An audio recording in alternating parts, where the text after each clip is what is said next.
Boy, has my opinion on Cena changed over the years. Like, this guy, back in the late 2000s, early 2010s, I couldn't wait to see him go off the screen.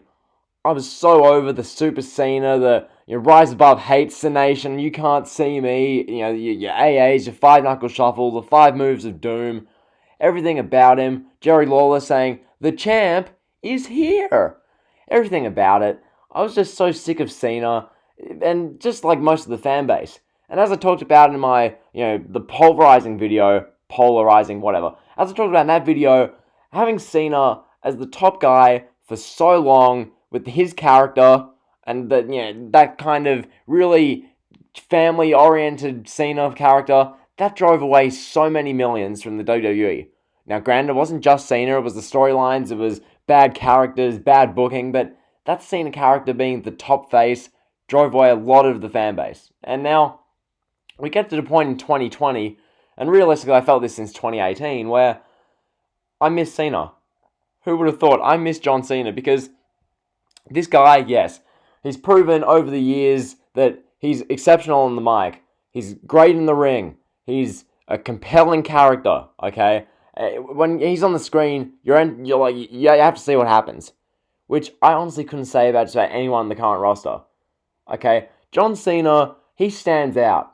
He's a genuine superstar. He grabbed the brass ring, so to speak, to use the WWE's lingo, okay? Cena, he's someone who, as I said, when I looked at him for all those years, I thought, I can't stand this guy, get him off my TV. I'm so sick of this, because WWE's business model of having the one face that is the absolute top for a decade, that's a terrible way to do business. Literally, have 5 years be the most you have a guy be the absolute top. Because anything more, it's just, if you're not a fan of that guy, you're going to turn the show off, because it becomes nauseating seeing the same guy beat every heel week after week after week. Okay? So, the Cena thing for 10 years was just flawed. And then you hit 2015, and Cena really got to show and, prove himself, because at that time, Cena was, 36? During his 2015-2016 US title run. That whole thing where he'd win the US title from Rusev and he'd do the open challenges and he'd face your Adrian Nevilles, your Sami Zayns, your Kevin Owens, those guys. And the matches were excellent. Everything about that time made me really appreciate Cena, because I think that was the genuine consensus, because in that time period in 2015, that was when the Roman Reigns really agenda that got going in 2015. The crowd, the fans, that we all knew Roman Reigns is the one they want to go for, so everyone just started booing and hating on Reigns, because that's always the cool thing to do. So everyone was hating Reigns. Meanwhile, Cena was in this nice mid-card, upper mid-card role, with the US titles, having great matches every week, and proving that it's not just the thing with these great matches, yes, you have your technical guys who can put on a 5-star match with a broom, but that doesn't get you anywhere. Cena's matches, when he's putting on these great matches with your Sami Zayns, your Kevin Owens, all these guys, it wasn't that they were carrying Cena in the ring, okay? None of these guys do anything that much better than Cena, okay? Cena in the ring is just as good as all these other guys. I stand by that, because there's a whole body of work from 2015 through 2017 that backs that up. Cena in the ring is not like back in 2005 through 2012, where everyone's just oh, Cena's bad in the ring. Cena has 5 moves, that's it, okay? So Cena in the ring can raunchily hold his own with all the indie midgets of this era, but then again, why does he need to keep proving that? So Cena went away as a result of that. And in the years since 2018, 2019, bits of this 2020 part so far, I've just missed him, because this guy, his promos, in this current day and age, they're so much better than anyone's promos. The point I made in a couple of videos now, you read the transcript of a promo on paper, it's a Cena promo, but you don't know that. You read this transcript, and you just know this is a John Cena promo.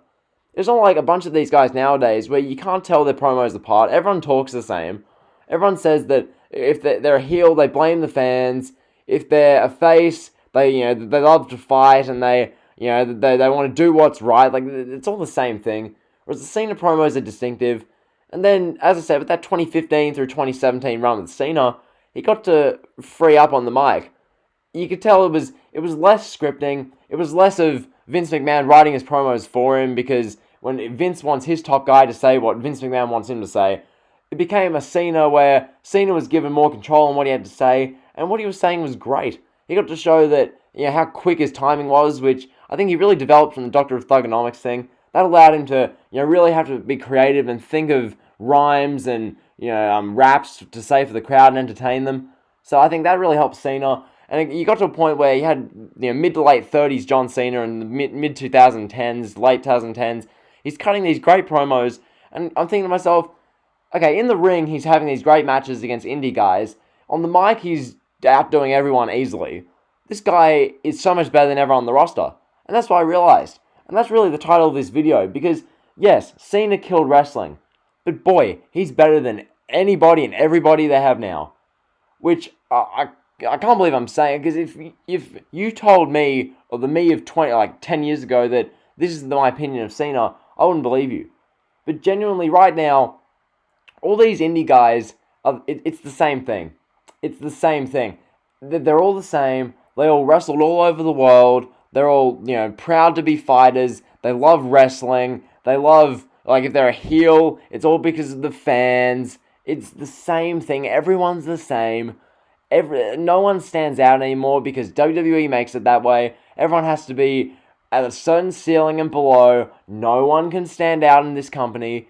And if you do, you're getting punished, you're getting pushed down. No one can go past the ceiling. So you get Cena, who is well and truly above that ceiling. Cena transcends all of this pool of indie talent. Cena himself, with the promos and the in-ring work, is better than everyone in this current crop. And I don't want to hear, but Adam Cole and Johnny Gargano are better wrestlers than Cena. Listen, just because Cena doesn't have 42-minute matches, 2 out of 3 falls with 440 near falls, doesn't make him a bad wrestler, okay?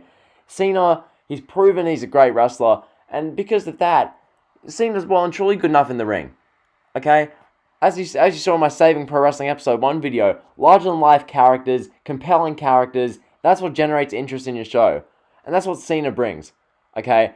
Now, granted, going back to the start of the video, in that time period where he's the top guy for 10 years, having a compelling character like Cena, that doesn't work, because that's one top guy for that long. That doesn't work. But in this current climate, someone like Cena, compared to everyone else, is just so much better. And realistically, him coming back, what's he going to do? Now, this is the next part of the video. What do I think John Cena is going to do in this return kind of run for WrestleMania season? Here's what I'd do. I would have, now I'm filming this before Super Showdown, obviously. I don't know when I'm going to post this, but anyway. I would have The Fiend beat Goldberg.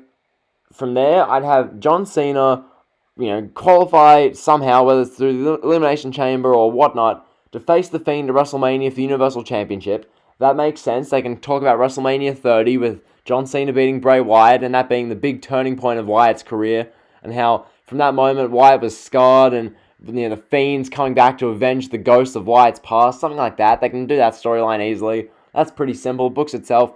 So you play off the fact that the Fiend's coming back to avenge all these losses Bray Wyatt suffered. Then Wyatt Cena, you do that at WrestleMania, the Fiend wins. From here you can have the Fiend, whether you want to have a rematch with Cena, or you want to have the Fiend take on some other guys before he loses the title at SummerSlam, you can go with that, because this Fiend character, you've got to get as much juice out of it as you can. Okay, you've got to be as creative as you can, because once this Fiend character takes a loss, that's the end for him. This isn't like most wrestlers where they take a loss and it's fine. This Fiend character can't cop a loss, and when he does, he's over. So, juice this Fiend character as much as you can, but they won't do that. They're just going to rush it, have Roman Reigns win, and that'll be that. Which, it's upsetting, but that's what they're going to do. For Cena, that Fiend thing at WrestleMania is avenue to go. From there, Cena can go back to doing his, movies and whatnot, Fast and Furious 9, focus on that. So that can be avenue with Cena, but yeah, that's realistically what I wanted to say in this video. John Cena, for everything he put all the fans through because of WWE Creative in 2005 through 2014, ever since that time period, I've just missed Cena more and more. 2015 through 17 was a golden period for Cena. Just like every pay-per-view match he had was great. The stuff he did on SmackDown in the golden era for SmackDown was amazing. His promos, he proved why he's better than everyone on the mic. He stands out, larger-than-life character. He gets a really good reaction from the crowd. Like, the Cena's everything you want. And realistically, compared to all the guys nowadays who get minimal to no reactions because they're all the same, like, it's just not good enough from the WWE. So that's the video. Cena, he killed wrestling, but he's better than everybody in the company now. So hopefully you like, comment, and sub. Cena, we'll see what he does when he comes back on February 28th on SmackDown. Hopefully it's an angle with The Fiend where The Fiend beats Cena. But will that happen? Probably not. They'll probably have Cena just wrestle some meaningless match against Baron Corbin. So anyway, that's the video. Be sure to like, comment, sub. See ya.